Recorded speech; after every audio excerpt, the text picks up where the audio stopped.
What up? It's your boy T-Bear here in reaction. Today's Music Monday. About to get some So What's Up? This is now episode 35. We are winding down.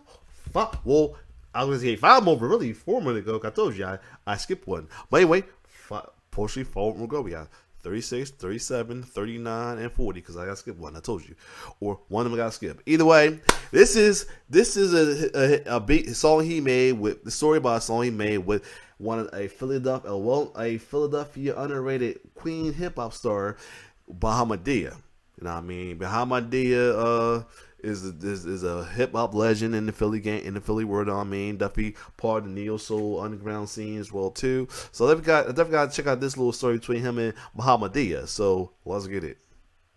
I'm DJ Premier and I present to you So What's Up. Okay, computer, run it back.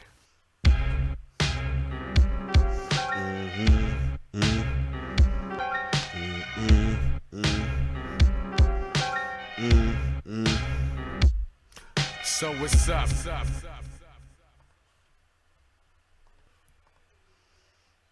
Let's go back to another classic in so many ways. Oh yeah, let's check out who's this. I knew Susie. So, I don't know, not familiar, but I like the album cover though. She's sitting there. Like, you guys check the simplicity of album covers back in the day too. One, rest in peace to the great guru Keith Always. Elam of the legendary iconic group Gangstar. I'm so blessed to be a part of it.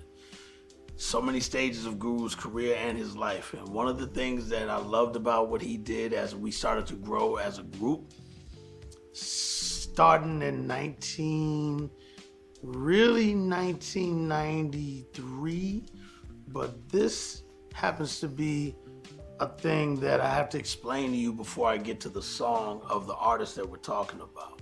Should I show the song and then back up to tell the story? That's what I'm gonna do. I backed up, moving forward.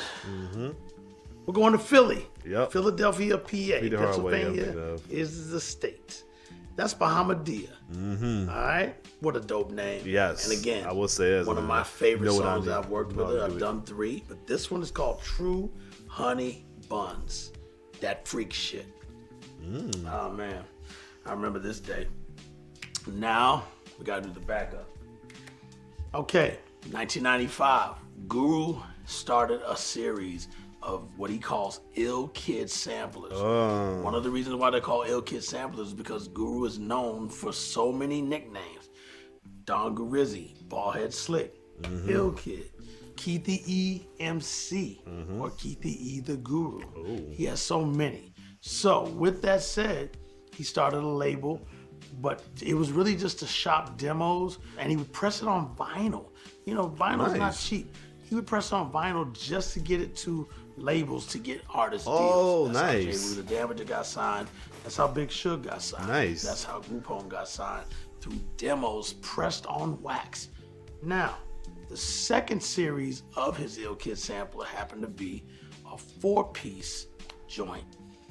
Now, the first record that I got was a promo where it only had one artist on it, okay? I used to do radio at WBLS. I used to do an underground show called The Thunderstorm with Geronimo, who was the host, and I was the DJ. Oh, nice. We were on from 8 to 10 on Friday nights, and it was one of the dopest shows that broke a lot of dope records. I broke Shook ones from Mobb Deep, Jay-Z in my lifetime before the bigger Rockefeller level of the game came in. This is just the early stage. So many things came through that pipeline when I used to do that show, and also this particular record. It was called Total Wreck. Oh, wow. Dope ass record. Take a listen to this real quick. Ooh, what is on the album? Yep, it's on the album. And produced by Guru, yep. Wow, look how young she was.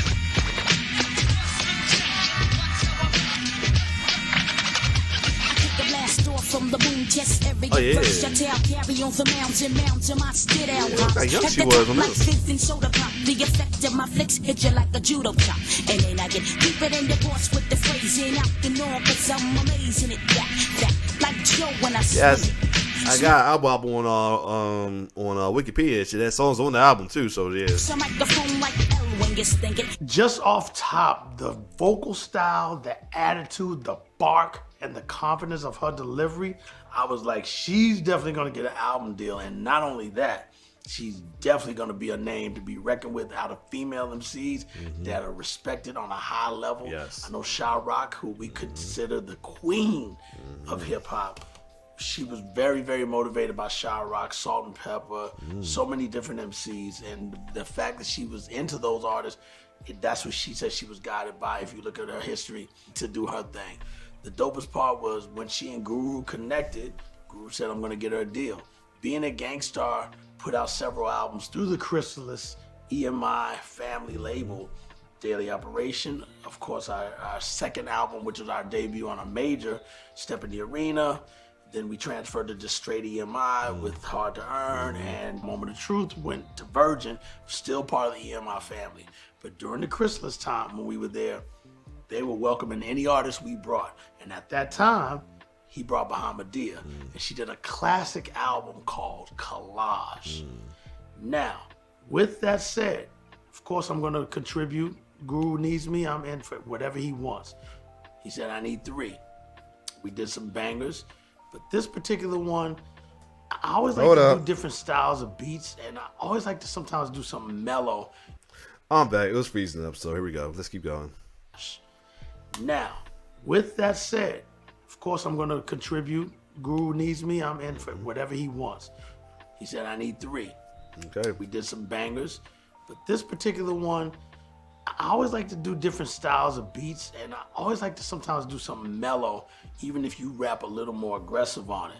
And with her style, from what I was impressed with when she dropped her debut single, I did this real mellow beat called True Honey Buns, as I said, that freak shit. Now, she already had the concept of where she wanted to go with it, and it was very visual, and there's a video to it. So music and all the sounds, drums, sounds, horns, everything, crowd noise, it doesn't matter, all contained on these floppy disks.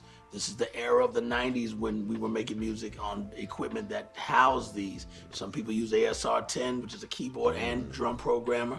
Some people use SP1200 drum machines, floppy disks. I think AR-10 was the RZA used. Those, the MPC-60 by Akai, and the Akai S950.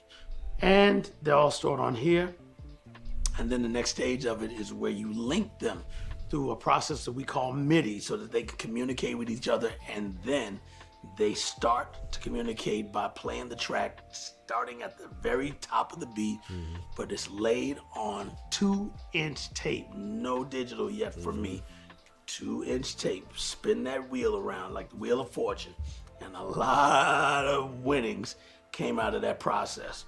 So once we got to that stage, it was actually the...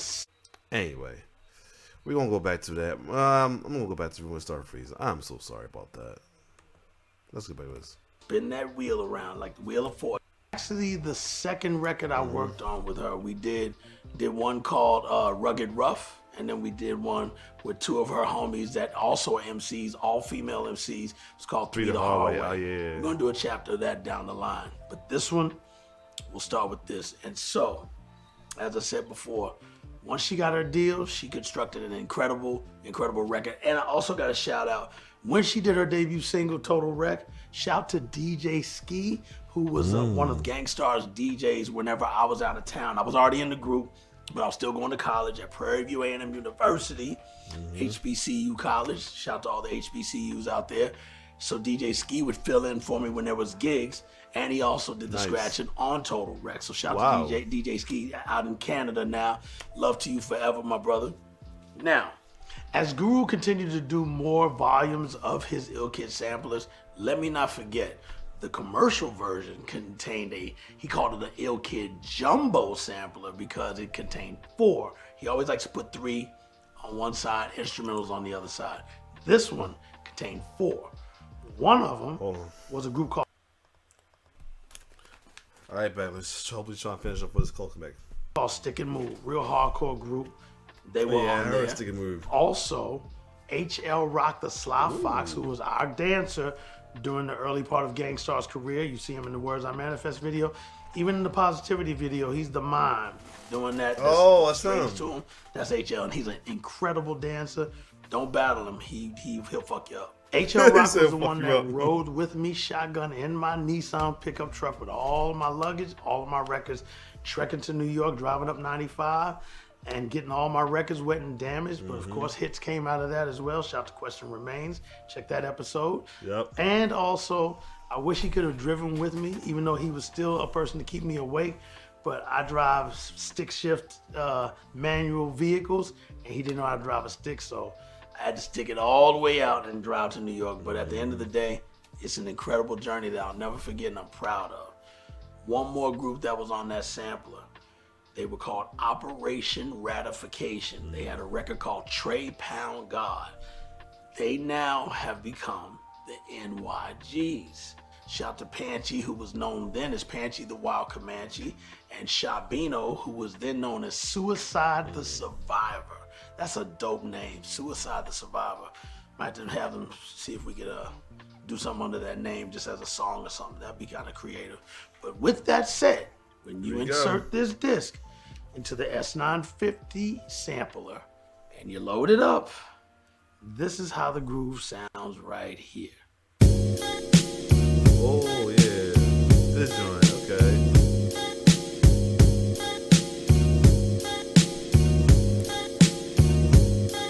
I'm reclining out west, maxing at the rest. Pressed to see my cutie that I caught to come caress me. Desperate, poo unavailable to check this. Not into masturbating, yo, cause that's some other shit. Since I had hit the dry spell, I figured I'd manicure my nails. Then after blue, I'm interrupted by the bell. It was Key, talking about D. Come on, let's bounce tonight. Wu-Tang's performing at the FIFA. And I got the backstage passes, VIP status. The after parties at the Marriott. We in the night like black. This cool, I could do with that. Give me 45 so I could wash the pussycat. Another episode.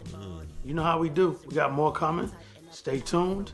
And salute the floppy disk. And that's what's up. True honey buns, wanna have fun.